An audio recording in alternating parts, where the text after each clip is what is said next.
There was another terrorist shooting in the Palestinian town of Huwara, scene of several deadly attacks this year. 2 Israelis were injured in the latest shooting attack in the northern Samaria village.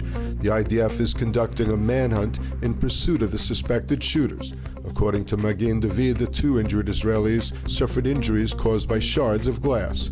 Shortly after the attack, the Al-Fajr Brigade terrorist group claimed responsibility for the shooting. Last week, the Al-Fajr Brigade claimed responsibility for a shooting attack in the Jordan Valley in which a border police officer was moderately injured. In late August, Shai Negerker and his son Aviad Nir were murdered in a terrorist shooting in Huwara. The terrorist behind that attack is still on the run.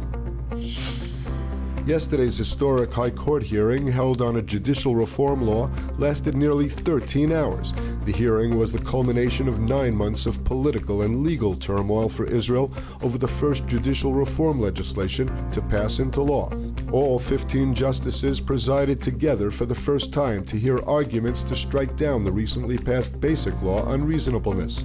The final outcome of the hearing is difficult to predict, and it will take weeks, if not months, for the court to issue its verdict.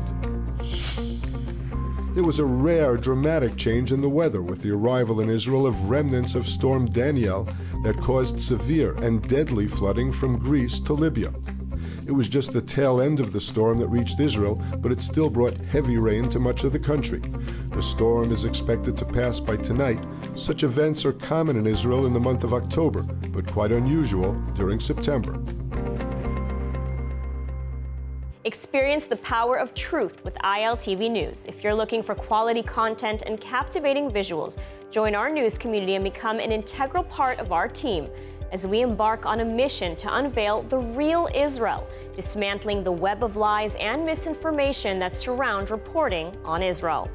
By subscribing to ILTV News, you will not only have access to the latest updates, but you will also amplify our message, creating a ripple effect that carries the truth far and wide. Subscribe today and help reshape the narrative. Available on the web, Android, and Apple.